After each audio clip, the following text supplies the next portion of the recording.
हकीकत या fraud, bitcoin पर उठते सवालात ने चकरा दिया। बिटकॉइन एक डिजिटल करेंसी, वजूद सिर्फ इंटरनेट तक महदूद। क्या बिटकॉइन को मुस्तकबिल की करेंसी करार दिया जा सकता है?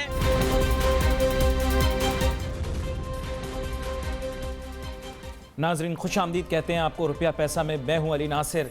आज जिस मौजू के ऊपर हम बात करेंगे वो है क्रिप्टो करेंसी और इंटरनेट के ऊपर बढ़ती हुई इकॉनमी। और ये जो एक नया ट्रेंड अब शुरू हुआ है, हर शख्स पूछ रहा है बिटकॉइन क्या होता है, फलां कॉइन क्या होता है, लिट कॉइन, पता नहीं कितनी क्रिप्टो करेंसीज आ चुकी हैं। हमारे साथ आज बहुत ही अहम मेहमान शामिल गुफ्तगू होंगे। जनाब वकार ज़का साहब, जो कि आज बतौर क्रिप्टो करेंसी एक्सपर्ट आइन करेंगे। वैसे तो किसी तारुफ के मोहताज नहीं है, सोशल मीडिया की बड़ी जानी मानी शख्सियत है, मीडिया की बड़ी जानी मानी शख्सियत हैं। वकार ज़का साहब, आपको वेलकम करता हूँ शो में। बहुत बहुत शुक्रिया, और अब तक वालों का बहुत शुक्रिया कि एक टेक्नोलॉजी के ऊपर इस तरह शो करने का। और अली भाई का मैंने पहले शो देखा हुआ है, और शुक्रिया बुलाने के लिए। तो मैं अली भाई का एक बड़ा लंबा सवाल था पिछली दफ़ा, वो जल्दी से क्लियर कर देता हूँ। और मैं चाहता हूँ जितने लोग मुझे देख रहे हैं, मैं खुद ब्लॉकचेन प्रोग्रामर हूँ, तो मैं कोई टेक्निकल बात नहीं करना चाहता, मैं कोई ऐसी चीज़ नहीं करना चाहता जिसमें ब्लॉकचेन, हैश रेट और proof of work, proof of stake, wallet, लटरम पटरम कुछ नहीं। तो मैं बड़ा मासूम सा हूँ, मुझे आप ऐसी जुबान में समझाइएगा कि आम आदमी को जैसे बताते हैं ना, बिल्कुल वैसे समझ आ जाए, हाउस वाइफ को भी समझ में आ जाए, इस तक के स्कूल जाने वाले बच्चे को भी समझ में आ जाए क्रिप्टो करेंसी क्या है। आपकी हर वाइफ को समझ आ जाएगा जो मैं बताने लगा हूं। मेरी हर ये तो आप मुझे फंसवा देंगे वकार साहब। अच्छा, मैं बताना चाहता हूं जी कि जो एक फरफंदा घर में बैठी हुई है, एक नन्ना जो बच्चा घर में घूम रहा है, उसको तक समझ आ जाए, इसलिए कोई टेक्निकल बात नहीं कर रहा। जो साइंसदान बैठे ना, वो जरा मेरी बातों पे वो ना जाइएगा, क्योंकि हम आम आदमी को समझा रहे हैं। पहली चीज जो बात मैं कहूं अली भाई, वो जरा लिख लें, और जितने लोग देख रहे हैं वो भी लिखते जाए ताकि क्लियर हो जाए। बस बताइए आप। पहली चीज ये है कि भाई बिटकॉइन किससे, बैकअप इसके पीछे क्या है, बैक्ड क्या है। सबसे अहम सवाल हर एक का ये होता है, वो भाई क्या चीज है ये, कौन इसको संभालेगा।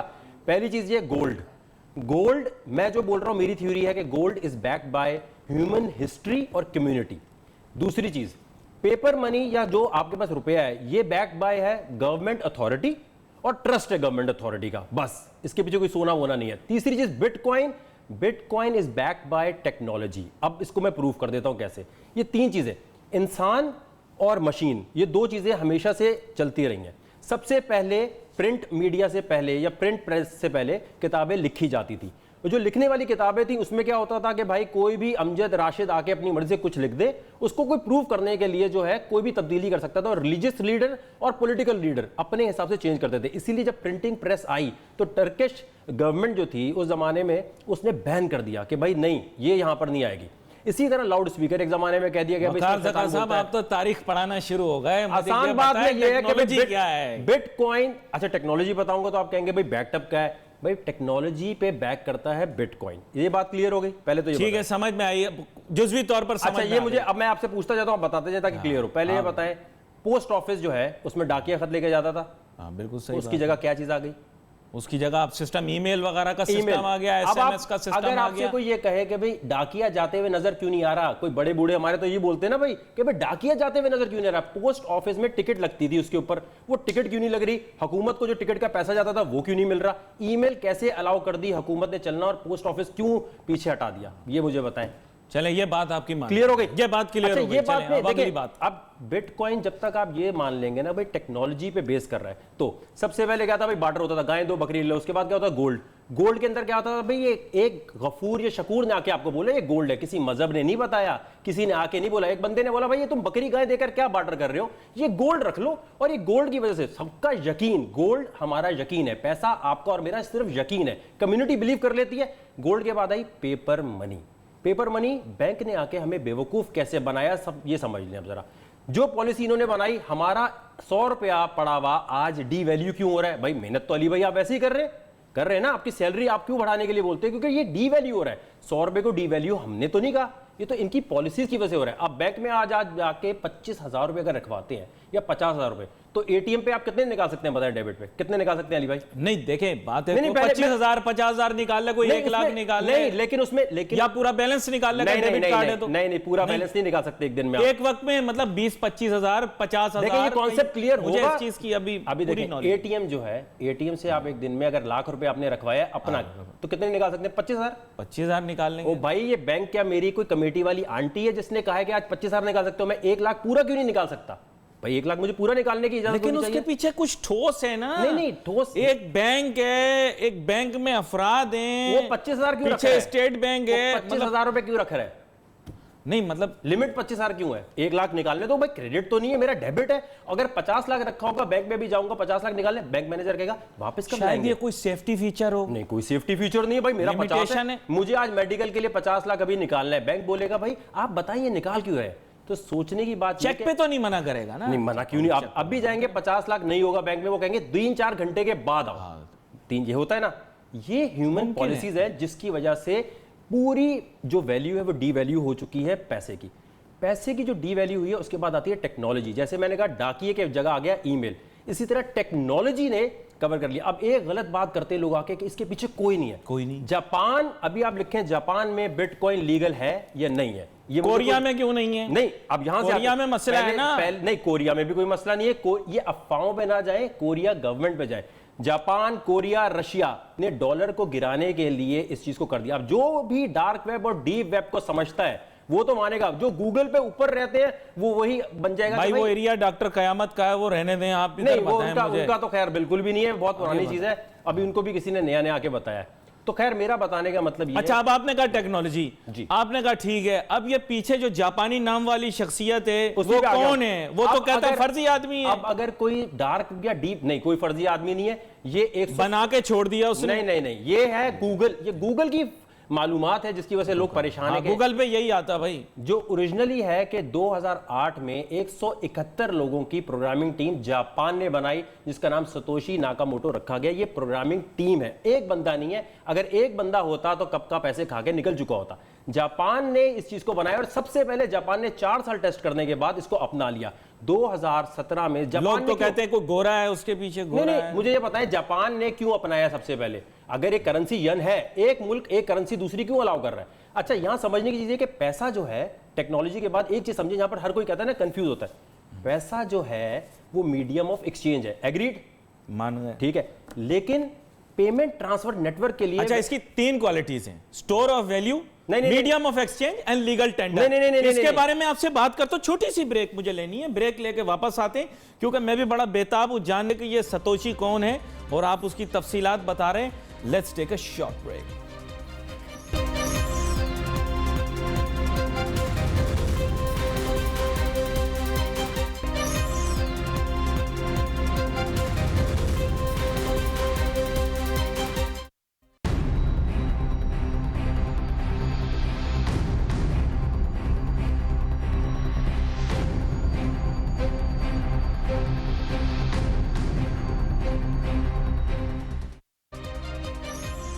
नाजरीन वेलकम बैक आफ्टर ब्रेक। गुफ्तगू हमारी जारी है, बात करें हम क्रिप्टो करेंसी के बारे में, बिटकॉइन के बारे में और दीगर जो इस तरह की क्रिप्टो करेंसीज दुनिया में सर्कुलेट कर रही हैं, लेकिन ख़ास तौर पे बिटकॉइन के मुतालिक हमें बता रहे हैं जनाब वकार ज़का साहब, जो कि क्रिप्टो करेंसी के एक्सपर्ट भी हैं एक तरह से और सोशल मीडिया की एक बड़ी मुतारिक शख्सियत भी हैं। तो वकार ज़का साहब ब्रेक पे जाने से पहले आप मुझे बता रहे थे कि इसके पीछे क्या है, और आपने कन्फ्लिक्ट किया एक बेसिक जो हमारा जो मैं किताबी कंसेप्ट आपको बता रहा हूँ, वो ये कि करेंसी को हम लोग कहते हैं store of value, medium of exchange and legal tender.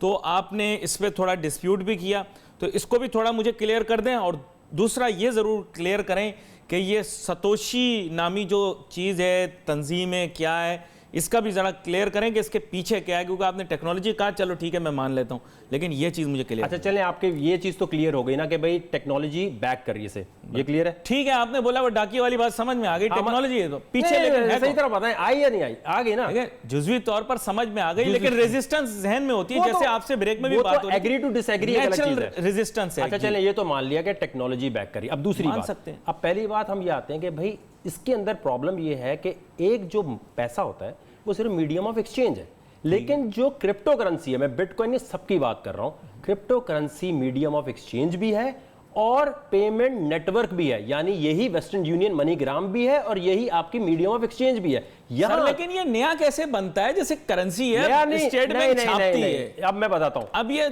किस तरह नया बनेगा? पहले आप अपने पास ये लिखें, price is equal to market cap divided by available supply होती है फाइनेंस में।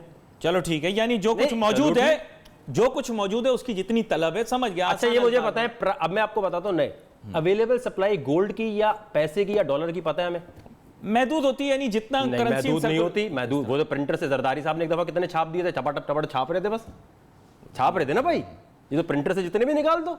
सर ये सवाल आपने बड़ा आप मुझे बताएं, दूसरी नौयत का चले मुझे ये बताएं, नवाज शरीफ साहब निकाल देते हैं। अगर मैं बता रहा हूं कि भाई अवेलेबल सप्लाई नहीं, अच्छा जितने लोग देख रहे हैं आप भी ना इसी तरह, price is equal to market cap divided by available supply होती है। नोट की अवेलेबल सप्लाई नहीं पता हमें, एग्रीड?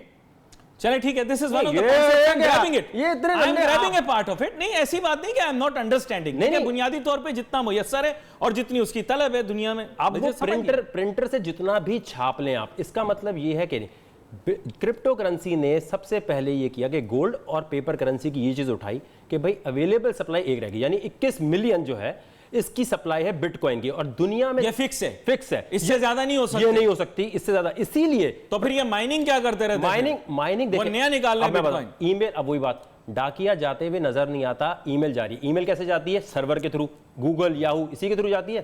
ठीक है, चलें। अच्छा, अब ये सर्वर्स है, ये है माइनिंग की मशीनें करने वाले। यानी गूगल ये बोलते हैं कि दुनिया भर में अगर आप अपने घर पे कंप्यूटर लगाते हो और हमारा गूगल का सॉफ्टवेयर डाउनलोड करते हो तो हम आपको रिवॉर्ड में कुछ देंगे अगर आपके थ्रू ईमेल्स जारी होंगी। यानी आप वो जो माइनर है ना वो सपोर्ट दे रहा है, लेकिन बन रहा है ना कुछ इसका? नहीं बन नहीं रहा। ये गलत थ्योरी है। यहां पर ये कॉन्फ्लिक्ट है कि ये समझाने वाला गलत समझाता है कि बिट भाई अगर 21 मिलियन यही है ना इसका मायने, यही माइनिंग के मायने होते खोद के नहीं, कोई नहीं, कोई ऐसा चक्कर नहीं है। कंप्यूटिंग पावर में कोई और चीज इसको समझी जाती है, आम आदमी को समझाने के लिए ये नहीं बोला जाता है एलॉगरिथम, हैश पावर, ये बिल्कुल बेकार है। आम आदमी को ये बताना है भाई ये सर्वर लगे हुए हैं, इनका काम है कि पैसा अगर मैंने अली भाई को ट्रांसफर किया तो ये सब आके वेरीफाई करते हैं और यहां से वहां लेकर जाते हैं। जैसे ईमेल ले जाने का प्रोसेस दुनिया भर में कर जाए, बुक कीपिंग, एक बई खाता, बई का, हाँ ये है ओपन लेजर। ठीक है, ओपन लेजर का मतलब ये, अब आपको ये समझ आ गया माइनिंग क्या कर रही है? पहले बताइए।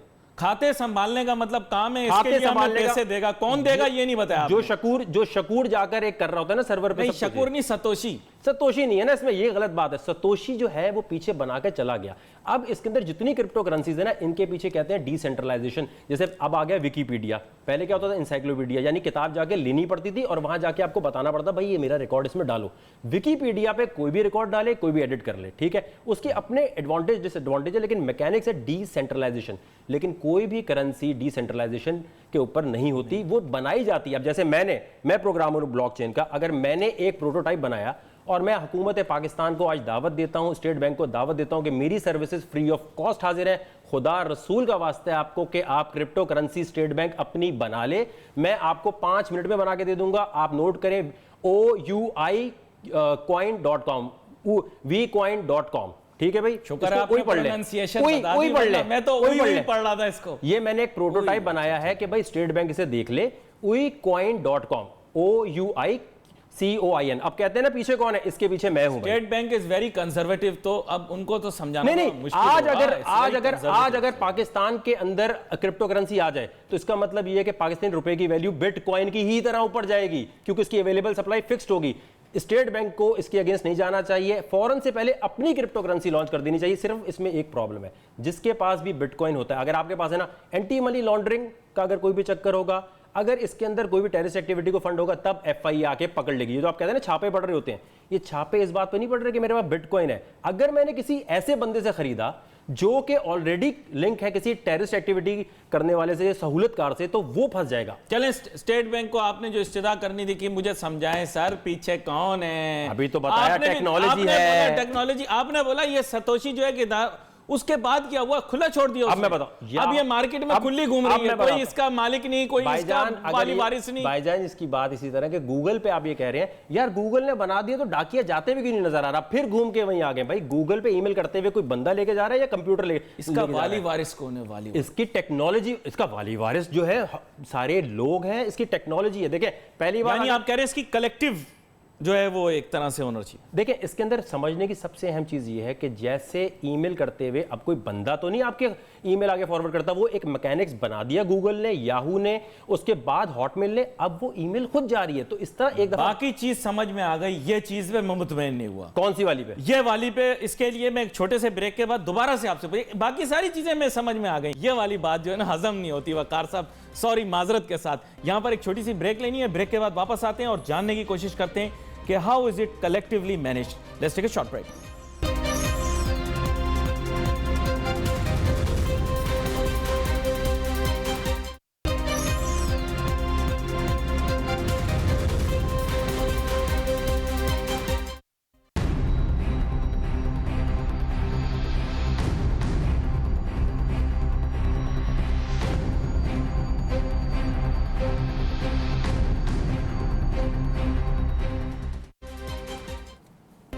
नाजरीन welcome back after the break. गुफ्तगू हमारी जारी है, बात कर रहे हैं हम क्रिप्टो करेंसी के बारे में, बिटकॉइन के बारे में, और हमारे साथ मेहमान मौजूद हैं, बहुत ही मारूफ शख्सियत पाकिस्तान की क्रिप्टो करेंसी एक्सपर्ट जनाब वकार ज़का साहब। ब्रेक पे जाने से पहले ये हमें बता रहे थे बहुत सारे सवालात के जवाबात, और बुनियादी तौर पर बहुत सारी चीज़ें ऐसी हैं जो जहन में तो आ रही हैं, लेकिन क्या करूँ, दिल है कि मानता नहीं। मैंने इनको ब्रेक के दौरान भी यही कहा, इसके माने ये नहीं कुछ दकियानूसी ख्यालात ज़हन में जमा हो, मेरा सिर्फ अगला सवाल करने से पहले एक सवाल है, क्या आपका दिल बिल्कुल भी नहीं मान रहा? नहीं, सारी दुनिया ले रही है, खरीद रही है, मैं पीछे रह जाऊंगा अगर मैं फाइनेंस का इतना बड़ा बंदा इस तरह, ये तो वही बात हो गई जैसे ना कि भाई नहीं, वो एक नहीं था कमेटी वाली औरत, नहीं भाई बैंक में पैसे नहीं रखो। नहीं, देखिए, जिस चीज की डिमांड एग्जिस्ट करती है, उसकी सप्लाई अवेलेबल है, दुनिया उसे खरीद रही है और बेच रही है, उसकी एक अहमियत है, वो एक रियलिटी है। जब एक रियलिटी है तो मैं उसे एक्सेप्ट करने से रिफ्यूज नहीं कर सकता। इन दी फ्यूचर, चाहे मैं मानूं या ना मानूं, मैं आपके सामने ये बात कह देता हूं कि क्रिप्टो करेंसी या कोई भी डिजिटल करेंसी फ्यूचर में जरूर होगी। उसकी रेगुलेशन किस तरह से होती है, उसका सिस्टम किस तरह से रन करता है, इसके बारे में आपकी भी एक सोच है, इसके बारे में मेरी भी एक सोच है, लेकिन इट इज द फ्यूचर। इसको मैं बिल्कुल रिफ्यूज या रिजेक्ट नहीं करता। Good job. इसी बात पे आपके गाल पे एक पप्पी और शुरू अगला सवाल। कम ऑन, अगला सवाल सुनने आप तो फिजिकल ना हो जाए आप वकार भाई। अच्छा, यहाँ पे बात सुनिएगा सर, बात ये है कि अब मैं निकला मार्केट के अंदर, मैंने खरीदनी है क्रिप्टो करेंसी, मुझे तो पता नहीं, हर आदमी जो है वो मुझे इल्म फनून सिखाना शुरू कर देता है, वॉलेट जाके ले लो, ये सिस्टम जाके ले लो, फिर वो वहां जाके वेबसाइट में अकाउंट खोलो, फिर वो फलां जगह का डाकखाना मिलाओ, फिर वहां से जाकर खरीदो, इतने डॉलर जमा कर। भाई बिटकॉइन खरीदने जा रहा हो, डिजिटल करेंसी खरीदना तो आसान होना चाहिए, इतना पेचीदा क्यों बनाया हुआ इस निजाम को? यही तो मेरी समझ नहीं आती, आप किन लोगों की सोहबत में बैठ रहे हैं जो आपको इतना कंफ्यूज कर रहे हैं। आप सही लोगों में आए, 5 मिनट का काम है। अभी आपको मोबाइल से मैं बिटकॉइन, आपको बुलाया इसी वजह से बुलाया, 100 रुपए का बिटकॉइन भी आप ले सकते हैं। एक तो बात यह कि बिटकॉइन है अभी $13,000 का, आप 100 रुपए का बिटकॉइन खरीदें, जैसे आप गोल्ड के फ्रैक्शन ले सकते हैं। पता नहीं क्यों ये बता देते हैं लोग, कभी 13,000 का बिटकॉइन है, आप 100 रुपए का खरीदें। इस डिजिटल दुनिया में आने के लिए, हाँ ये बात बिल्कुल सही है, और ये मैं क्लियर कर दूं हर एक को कि हमारे यहाँ पाकिस्तान और इंडिया में एंटी मनी लॉन्ड्रिंग की वजह से, और इसको वॉशिंग मशीन समझ लिया है काला धंधे के पैसे को धोकर बाहर लाने के लिए। ये इस वजह से FIA भी कहता है यार ये क्या मजाक लगाया हुआ है, और कोई इलीगल एक्टिविटीज ना हो जाए इसमें। ये सर ये देखें, इलीगल एक्टिविटी इसी तरह से इंटरनेट पे रिलीजियस वेबसाइट भी है और इंटरनेट के ऊपर टोटा वेबसाइट भी है, तो इसके अंदर मसला ये इस्तेमाल पर है। अब इस्तेमाल जो है, मैंने इससे गाड़ी ली, मैंने बर्मा सीरिया में जाकर इससे चैरिटी की, मैंने सीरिया में घुस ही नहीं सकता था अगर मैं बिटकॉइन के थ्रू एजेंट को पैसे नहीं देता। अब देखें वहां पर आज तो क्या 15-20 घंटे में पैसे गए वहां पे? 15-20 घंटे, ये जो अभी बताते हैं सिस्टम, वॉलेट जाके बनाओ, डिजिटल वॉलेट, उसमें पैसे डालो। आज मैं इसलिए कह रहा हूं कि भाई आपको बहुत सारे लोग लूट रहे हैं इस वक्त कोई भी बंदा क्रिप्टो करेंसी पाकिस्तान में लीगल तरीके से बेच नहीं सकता। स्टेट बैंक ने लॉ निकाला हुआ है, किसी से भी आप पाकिस्तान में क्रिप्टो करेंसी लेते हैं तो आप भी इलीगल होंगे, वो बंदा भी पकड़ा जाएगा। कोई वेबसाइट लीगल नहीं है स्टेट बैंक ने। अगर मैं रखता हूं अमेरिका से खरीदकर, कॉइन बेस एक वेबसाइट है, बहुत सिंपल, कॉइन बेस पे जाएं, जैसे आप शॉपिंग करते हैं ना, कोई कपड़े खरीदते हैं, कॉइन बेस से खरीद लें, वही वॉलेट है, वही हर चीज है। ये वॉलेट अलग बनाने का कोई चक्कर नहीं है भाई, ये बहुत रॉकेट साइंसों में डाल के ना लोगों को कंफ्यूज किया। अमेरिका की रजिस्टर्ड वेबसाइट है कॉइन बेस। अगर आपने किसी अनरजिस्टर्ड वेबसाइट से खरीदा, हुकूमत पकड़ लेगी, FIA पकड़ लेगा, आपको कोई नहीं छोड़ा सकता, क्योंकि आपने कोई, अगर एक अनरजिस्टर्ड है, आपने, अगर ये चैनल अभी जा रहा है सैटेलाइट पे और सैटेलाइट पे इसका कोई रजिस्टर्ड नहीं है तो उसको बंद कर देंगे कैमरा। इसी तरह तो अथॉरिटी जब आपके अगेंस्ट आएगी, इनकम टैक्स में अगर आप शो नहीं करेंगे, मैं इनकम टैक्स में हमेशा शो करता हूं, क्रिप्टो शो करते हैं पिछले 3 साल से, क्योंकि अगर आपके घर में सोना पड़ा है और आप नहीं दिखा रहे, तो इसका मतलब जालसाजी कर रहे हैं। नवाज शरीफ साहब इसलिए नहीं फंसे कि ऑफशोर कंपनी है, इसलिए फंसे कि वो दिखा नहीं रहे थे। अपनी चीज डिक्लेयर करो, जिस मुल्क में रहते हो बिटकॉइन रखो, मुर्गी रखो, अंडा रखो, उस पर प्रॉफिट बनाए, इनकम टैक्स में शो करो। जो शो नहीं करता कहते इसका तो लॉ नहीं है। क्यों लॉ नहीं है भाई? प्रॉफिट कमा रहे हो तो दिखाओगे ना भाई, छुपाना क्या है? अच्छा, फिर एक और मुझे टेंशन है सर, वो ये है कि क्रिप्टो करेंसी अब लोगों ने ले ली सर, लेने के बाद कोई चुरा ले, ऐसे कोई हैक कर ले। कंप्यूटर पे तो कहते हैं कि क्रेडिट कार्ड का नंबर भी नहीं देना चाहिए, हमारे यहाँ तो वो भी चोरी हो जाते हैं। एटीएम से चाइनीज पैसे निकालने, चाइनीज क्या बहुत सारे लोग निकाल रहे हैं, वो नकब लगा के क्या वो भाईजान बड़ा चाइनीज के साथ हमारा संबंध है, ऐसी बात ना करें। वो नहीं संबंध, चोर चोर चोर है, चोर की कोई जात पात नहीं है, चोर की कोई नेशनलिटी नहीं है। ये बात है। अच्छा, मैं आपको क्लियर कर दूं, एटीएम से आप पैसे लेके निकले, बैंक से पैसे लेके निकले, अगर एटीएम पे हैकिंग हुई तो स्टेट बैंक करेगा, लेकिन अगर आप बाहर आए और कोई आके कोई मुस्टंडा आपसे आके छीन के रह गया, ठीक है, कोई बदमाश था बंदा ले गया, तो कोई बैंक तो नहीं देगा ना भाई वापस सब पैसे। लेकिन क्रिप्टो करेंसी, बिटकॉइन, ये सारी क्रिप्टो करेंसी में चोरी नहीं हो सकती, इम्पॉसिबल है। एक सूरत में हो सकती है, आपका मोबाइल में लेके भी बाहर निकला, किसी ने मेरे गन पे यहाँ रखा और बोले तेरे वॉलेट में जितने पैसे निकाल वरना तुझे मार दूंगा। अगर मोबाइल चोरी हो जाए और इसमें ऐप लगी हो तो लोग निकाल लें मेरा सारा नोटू। किसी के चचा जान क्या दुनिया का सबसे बड़ा हैकर ले आए, चैलेंज है मेरा आज। जब तक क्वांटम कंप्यूटर्स नहीं बनेंगे जो 10 साल बाद है, कोई हैकिंग नहीं कर सकता। ये प्राइवेट की क्या होती है भाई? वो बोले पिछली दफा प्राइवेट की, अब मैं बताता हूं आपको, गुम गई तो पैसे गए। ये नहीं देखें, प्राइवेट की है आपका पासवर्ड। अब ईमेल का पासवर्ड अगर आपके किसी सबऑर्डिनेट को पता हो, वो खोल सकता है फेसबुक आपका, खोल ले। अब अगर खुल गया, इसमें फेसबुक का कसूर तो नहीं हुआ क्योंकि आपने मैन्युअली पासवर्ड उसको दे दिया। प्राइवेट की भी इसी तरह तिजोरी की चाबी है। अब तिजोरी की चाबी आप खुद उठा के किसी को दे देंगे और बोले यार ब्लॉकचेन का या बिटकॉइन का मसला, ये गलत बात है, ये आपकी लापरवाही, हिफाजत से रखना है। क्रिप्टो करेंसी आपको खुद बैंक बना देती है। हमें बैंकिंग की जरूरत है, गौर कीजिएगा सर, बैंकिंग की जरूरत है, हमें बैंक की जरूरत बिल्कुल भी नहीं है। आपका मोबाइल आपका बैंक बन गया, आपको जरूरत नहीं है। हाँ, अब अगर इनकम टैक्स में नहीं दिखाओगे, मैं बार बार क्यों बोल रहा हूं, तो फिर आप चोर हैं। और अब अगर आप पकड़े जाते, अच्छा एक और बात, पाकिस्तान में माइनिंग मशीनें रेजिडेंशियल मीटर पे लगाना इलीगल है। उसके लिए अगर आपने माइनिंग मशीन लगा रहे हैं, एक कंप्यूटर लगाते हो 3 लाख रुपए का और आपका 40,000 रुपए महीने का बन रहा है, तो मेरे भाई रेजिडेंशियल मीटर पे अच्छी बात है, आपने कानून में बता दिया, मैं भी वाकिफ हो गया, तो इसको हम इनकरेज नहीं कर सकते। लेकिन आपने अथॉरिटीज को बोला है कि वो इस पर तवज्जो दें, मुस्तकबिल में पाकिस्तान भी डिजिटल करेंसी और क्रिप्टो करेंसी पर वर्क करे, और इसके लिए आपने कहा और प्लीज टेक्नोलॉजी से दूर ना रहे स्टेट बैंक वालों, मैं आपकी खिदमत मुफ्त में दे रहा हूं, प्लीज कॉइन बना लो अपना, इससे पहले कि बाकी लोग लूट के ले जाएं। चलिए, आपका बहुत बहुत शुक्रिया वकार ज़का साहब, आप शो पर हमारे साथ शामिल हुए। We are very grateful to you. Social media के ऊपर we wait for your messages. यहाँ पर अली नासिर हमारी टीम को इजाजत दीजिए। अल्लाह हाफ़िज़।